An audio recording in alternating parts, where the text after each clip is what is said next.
Hello বন্ধুরা, good evening and welcome back to my channel Jhuma blogs. তোমরা সবাই কেমন আছো? আশা করি সবাই ভালোই আছো, আর তোমাদের ভালোবাসায় আমিও ভালো আছি।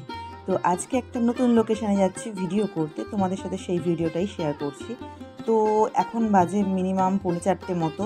সমস্ত কাজ তাড়াতাড়ি সেরে নিয়ে সাজগোজ কমপ্লিট করে নিয়েছি। আগে থেকে সব গুছিয়ে রেখে দিয়েছিলাম যে জানি আজকে ভিডিও করতে যাব। তো যেহেতু সামনে শিবরাত্রি আছে, তাই শিবের গানের ওপর একটা ডান্স ভিডিও করতে যাচ্ছি, শর্টস ভিডিও। তো এখন 4টে বাজে, মেয়ে স্কুল থেকে আসবে, মেয়েকে হাজব্যান্ড আনতে গেছে। তো এখানে আমি লাইনারটা পরে নিচ্ছি, তারপর লিপস্টিকটা পরবো, তাহলেই আমার পুরো মেকআপটা ডান হয়ে যায়। তারপর হাজব্যান্ড মেয়েকে স্কুল থেকে নিয়ে আসলে ওর খাবারটা আমি বেড়ে দিয়ে তারপর আমি যাব। তো আমি যাব হচ্ছে পিকলুর সাথে, মানে পিকলু আমার ভাগনা, আর যাব একটা নতুন লোকেশানে। সেখানকার অনেক ভিডিও আমি তোমাদের সাথে আগে শেয়ার করেছি। কুলিয়াপাট জায়গাটা ভীষণই সুন্দর। আর এখানে আমি লাস্টে সিঁদুরটা পরে নিচ্ছি। সিঁদুরটা না পরলে মুখটা একেবারেই কেমন লাগে। দেখবে বিবাহিত মহিলাদের যত তুমি সাজো না কেন, যতক্ষণ না তুমি সিঁদুরটা পরছো ততক্ষণ পর্যন্ত তোমার মুখটায় ঠিকঠাক একটা ফোটে না। যেই সিঁদুরটা পরবে দেখবে একদম সাজটা অন্যরকম হয়ে যায়। ঠিক আমারও ব্যতিক্রম, তা মানে একই রকম, ব্যতিক্রম কিছু না। তো আমার ফুল মেকআপটা ডান হয়ে গেছে। এবার আমি একটু পারফিউম লাগিয়ে নিচ্ছি, তারপর কোমরের বেল্টটা বেঁধে নেব। আর যেহেতু আমি শিব ঠাকুরের ওপর নাচ করছি, রুদ্রাক্ষের মালা তো আমাকে পরতেই হবে। তো আমার কাছে একটা রুদ্রাক্ষের মালা ছিল, সেটা একটু ছোটো সাইজের রুদ্রাক্ষ, বড় না, যেহেতু আমার শিবলিঙ্গটা ছোট, তার জন্য মানে রুদ্রাক্ষের সাইজটা ছোট। যদি বড় হতো তাহলে আরও ভালো লাগতো দেখতে। তো যাই হোক, যা ছিল আমার কাছে তাই আমি পরেছি। তো শর্ট ভিডিওটা তো অবশ্যই তোমাদের কাছে এসে গেছে, যেহেতু আমি এই ভিডিওটা অনেক পরে এডিট করছি। তো তাহলে তোমরা তাও জানিও যে আমার ভিডিওটা কেমন হয়েছে।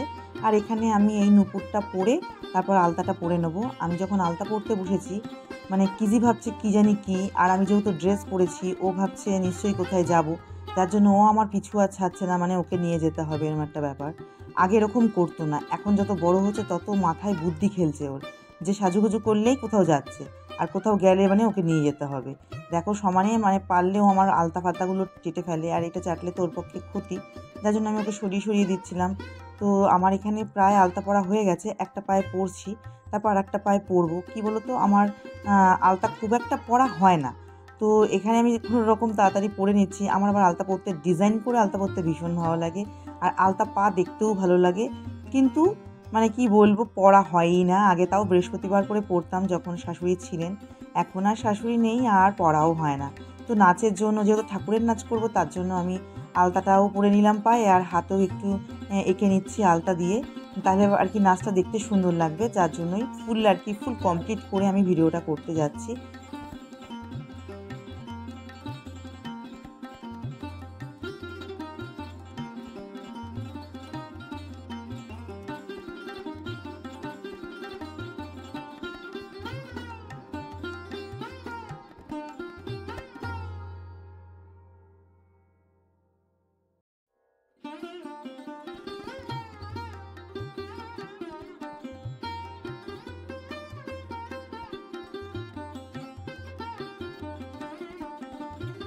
দেখো এখানে আমার মেকআপটা পুরো ডান হয়ে গেছে, আর আলতা পরে হাতে আঁকাও হয়ে গেছে। আমি ফুল রেডি বেরোনোর জন্য, কিন্তু পিকলুর আবার লাস্ট মোমেন্টে একটা কী দরকার হলো, তার জন্য একটু ঘরে গেছে। ও আসলেই আমরা বেরিয়ে পড়বো। আর নিকি স্কুল থেকে এসে খেতেও বসে পড়েছে, তারপর ওকে টিচার আসবে পড়াতে। এদিকে আমি কিজিকে টাটা করছি, মানে তোমাদের দেখাচ্ছি, দেখো ওর মানে রবটটা। আর এদিকে দেখো আমি ফুল রেডি হয়ে বেরিয়ে পড়লাম। তো চলো এবার আমরা নিউ লোকেশনে যাচ্ছি। তো যাচ্ছি বাইকে করে। এরপর বেশিক্ষণ না, আমাদের বাড়ি থেকে 5-7 মিনিটেরই রাস্তা, কিন্তু হেঁটে গেলে মনে হয় অনেকটা দূর, যার জন্য বাইকে করে বেরিয়ে পড়লাম। এসেই পড়েছি আমরা, সামনেই কুলিয়াপাটের অনেক ভিডিও আমি আগে তোমাদের শেয়ার করেছি। এখানে অপরাধ ভঞ্জন মেলা হয়, গৌরনিতাইয়ের মন্দির। তো এই ঘাটে অনেকে বিকেলবেলা আসে, ঘুরতে আসে, এখানে এসে সবাই আড্ডা দেয়। বিভিন্ন রকম ছেলেপেলেরা এখানে বিভিন্ন রকম ভিডিও বানাতে আসে। দেখো ভিউটা কত সুন্দর। আর এখানে অনেক লোকই ছিল। আর যখন এসে পৌঁছালাম তখন প্রায় সন্ধ্যা নামতেই চলে। একটু আলোতে আসলে হয়তো ভিডিওটা সুন্দর হয়। যাই হোক, যতটুকু আলো ছিল সেই ভিডিওতে আমি ভিডিওটা বানিয়ে নিয়েছি। তোমাদের ভিডিওটা কেমন লাগলো তোমরা অবশ্যই কমেন্ট বক্সে জানাবে। আর তোমাদের সাথে আর একটা কথা শেয়ার করি, যখন ভিডিওটা ওখানে বানাতে যাচ্ছি জানি যে ওখানে প্রচুর লোক থাকবে, আর লোকজন থাকলে ডান্স ভিডিও করতে একটু লজ্জা লাগে না। আর যখন বাড়ি থেকে যাই, মানে ভিডিওটা করতে যাবো আজ 2-3 দিন ধরে ভাবছি মনে মনে, কিন্তু ভাবি কি এত লোক থাকবে, থাক যাই না আজকে, এরকম লজ্জা লাগে।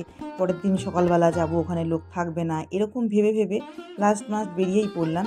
তো ওখানে যাওয়ার পর দেখছি অনেক লোক, অনেক চেনা জানাও লোক, অনেক অচেনা লোক।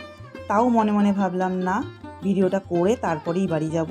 তো যখন আমি ভিডিওটা স্টার্ট করি, আশেপাশের লোক সবাই দেখে এবং হাততালি দেয় এবং বলে ভীষণ সুন্দর হয়েছে। তখন যেই ভালো লাগাটা, সেটা মানে তোমাদের বলে প্রকাশ করতে পারবো না। তো এইভাবে আস্তে আস্তে হয়তো যে ভয়টা ভেতরে আছে, যে লজ্জাটা ভেতরে আছে, আস্তে আস্তে ভেঙে যাচ্ছে। তো আমার ভাগনাও একটু একটু লজ্জা পাচ্ছিল, বলছিল মামি আমারও কেমন লাগছিল। তারপর সবাই যখন বলছে ভীষণ সুন্দর হয়েছে, তখন আমার মনটা অনেক মানে ভরে গেল আর কি। তো আমাদের সব কমপ্লিট হয়ে গেছে, এবার আমরা বেরোচ্ছি। মন্দিরের ভিউটা এরকম ছিল, একদম গেট থেকে বেরোতেই সামনে রাস্তার কাজ হচ্ছে বলে রাস্তাটা একটু জ্যাম ছিল, যার জন্য এখানে একটু ওয়েট করলাম। তারপর এই রাস্তা দিয়ে, মেন রাস্তা দিয়ে যাব না, এই যে ভেতরের রাস্তা দিয়ে যাচ্ছি, এখান দিয়ে জ্যামটা এড়ানো যায়। তো দেখো সন্ধ্যাই হয়ে গেছে, এবার বাড়ি গিয়ে অনেক কাজ আছে, তারপর ভিডিও এডিট করে ছাড়া। আর জানো তো, ভিডিও করা পর্যন্ত ঠিক আছে, এবার যতক্ষণ না বিশেষ করে শর্টসগুলো এডিট করে ছাড়ি ততক্ষণ ভালো লাগে না। তো আজকের ভিডিও এতটাই। ভিডিওটাতে কিছু ভালো লাগলে like, comment, share and subscribe করো। তোমাদের সাথে দেখা হবে আবার নেক্সট ব্লগে।